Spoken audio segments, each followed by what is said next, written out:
My dear students, today's topic is method of gene transfer. Already we have seen the methods of gene transfer. Now, methods of gene transfer by diagrammatic flow chart. For two things, diagrammatic flow chart given in the complicated way that we have to see. The first method is liposome-mediated gene transfer, and another one is agrobacterium-mediated gene transfer in plants. These two methods comes under vector-mediated gene transfer, that is indirect method of gene transfer in plants. First, we will see the liposome-mediated gene transfer. What is liposome? Liposome is an artificial phospholipid spherical vesicle having one or more lipid bilayer.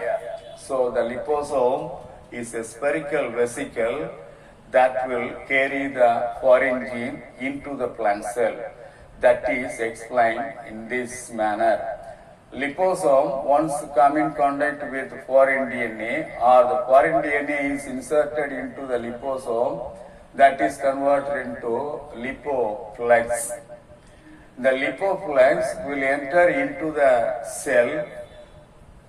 The liposome in the form of lipoflex enter into the cell that become endosome. The liposome will enter into the cell by a method called endocytosis. What is endocytosis? Endocytosis is a process of actively transporting molecules into the cell by engulfing it with its membrane. There are two processes of transporting molecules in and out of the cell. One is endocytosis, another one is exocytosis. Endocytosis is a process of transporting molecules from outside to the inner side of the cell by passive method. The second one, exocytosis. It is also a transporting of molecules or materials from the cell, from inner to outside of the cell. The first one from outside to inner side. In the second one, exocytosis, materials are transported from inner to outside of the cell by passive process. So the liposome with DNA, foreign DNA, enter into the cell by endocytosis and that become endosome. Endosome is a liposome surrounded by cell membrane of the inner system. So that is endosome. What is endosome? Endosome is a membrane bound compartment inside an eukaryotic cell. That is endosome.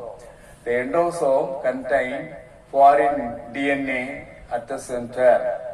When the endosome, it is a kind of liposome surrounded by membrane, and that is the endosome.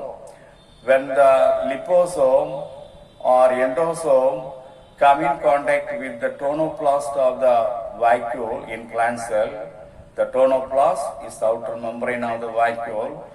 When the liposome come in contact with the tonoplast of the vacuole, automatically transfer of DNA from inside to the vacuole of the plant cell takes place. Lysosome discharge the foreign DNA into the vacuole of the plant cell.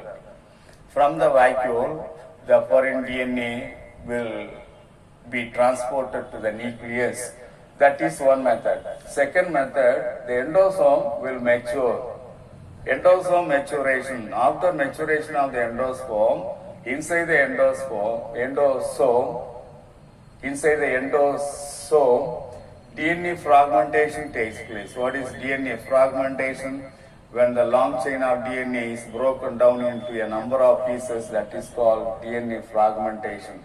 So a number of foreign DNA fragments will be formed, and those fragments will be discharged into the plant cell, into the nucleus of the cell, transported into the nucleus of the cell after bursting the endosome. So that is the method by which liposome transfer gene, that is called liposome mediated gene transfer. In the second one, agrobacterium mediated gene transfer in plants, it is given in the figure 4.17. This is given in the figure 4.15. The same page number 90. This is also page number 90. You can see it.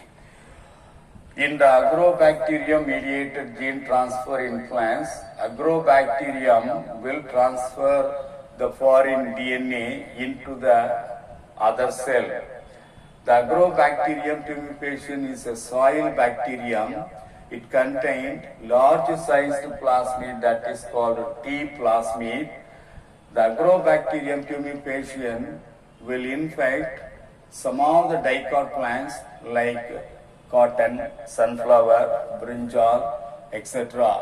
When the agrobacterium tumefacient infects these plants, automatically Ti plasmid is transferred into those plants, and that will cause a disease called crown gall disease or tumor inducing disease. So Ti plasmid is responsible for crown gall disease. So it is a harmful plasmid. In the Ti plasmid, a harmless part is there, that is tDNA.